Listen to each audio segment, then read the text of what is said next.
we've been breaking down different categories and sharing our opinions. This is the last one. Album of the Year. Yeah, the hardest one. This is a tough one, so it's good that it's last. Let's break down the nominees. So we have Awaken My Love, Childish Gambino. 444, Jay-Z. Damn, Kendrick Lamar. Melodrama, Lord. And 24K Magic, Bruno Mars. So I know it's a tough one, but who do you all think is taking home the Grammy for Album of the Year? I'm stuck between 24K Magic and 444. They're just two like different worlds, you know what I'm saying? And that's what I look for in an artist and in an album. Not even just an artist in an album.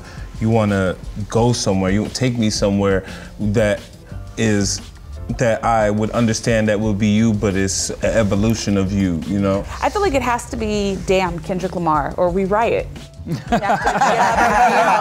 I'm with you on that. I feel like at this point, I feel like it has to be. Not just because I truly believe he was snubbed completely with his first two albums, but I feel like this body of work, I think it changed the game. I think sonically it was perfect. I think the song construction was perfect. I think the production was perfect.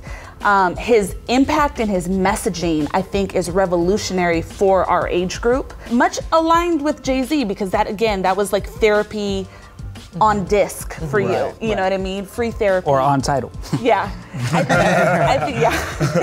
I think Kendrick, he really aspires to help people discover who they are. Right. I'm with Devi on this. If they don't give it to Kendrick, then then y'all I just don't know. Then the answer is damn for the Grammys. I beg to say, in a short amount of time, Kendrick has given himself the same amount of like, we don't expect anything less from you. You know? I agree, but I don't think he has gotten the accolades that Jay has had the opportunity to have, as well as, and not to say that Jay's any less deserving. I just think at this stage in the game, and this is also speaking from a Beyonce fan, because Beyonce got snubbed for Lemonade last year for Album of the Year, I'm gonna really feel a way if we reward her husband this year for the project that he put out, not even just the clapback, but it's not even just the clapback. All right, it's kind of the clapback. It's kind of the clapback. It's a little bit of the clapback.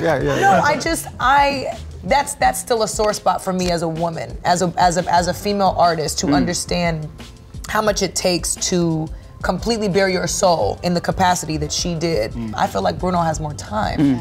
I feel like he's accomplished a lot in a short amount of time, but I do think he has another reinvention of himself that we need to fall in love with. He's definitely gonna evolve, but I feel like it's a certain thing, kind of like, man, how many three-pointers can I knock down? Right. How many, like, everything, you know what I'm saying? Do I gotta shoot from half court blindfolded? You know what I'm saying? He did everything right.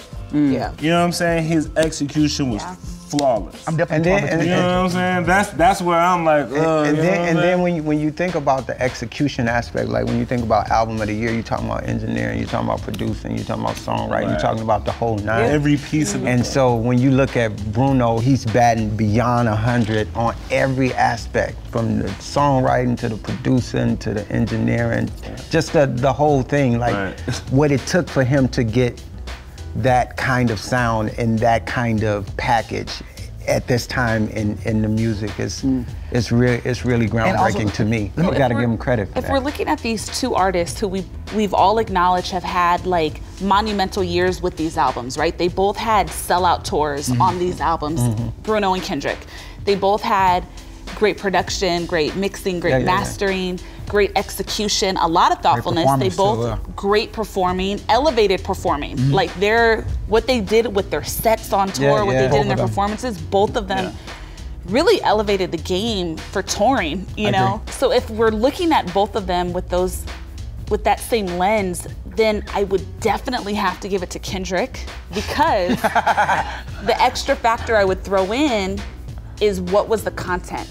Right. What was the message? Right. They both executed all those other categories so phenomenally at a larger level than anyone else nominated did, really. Okay. So then I would have to look at what was the messaging, what was the content, what was the advancement of your fan base through the music you put out. Correct. And I would have to say it would be Damn. Damn. Let's break down who we think is gonna take this home. What's the final pick? I gotta go with 24 Karat Magic. Kung Fu Kenny, Damn, or We Right. I'm going with Bruno Mars, 24 Karat Magic. It's a Bruno for me. It's Bruno's year. Bruno Mars, 24 Karat Magic. And since it can't be Lemonade this year, we're going to go with Damn, Kendrick Lamar. He deserves it.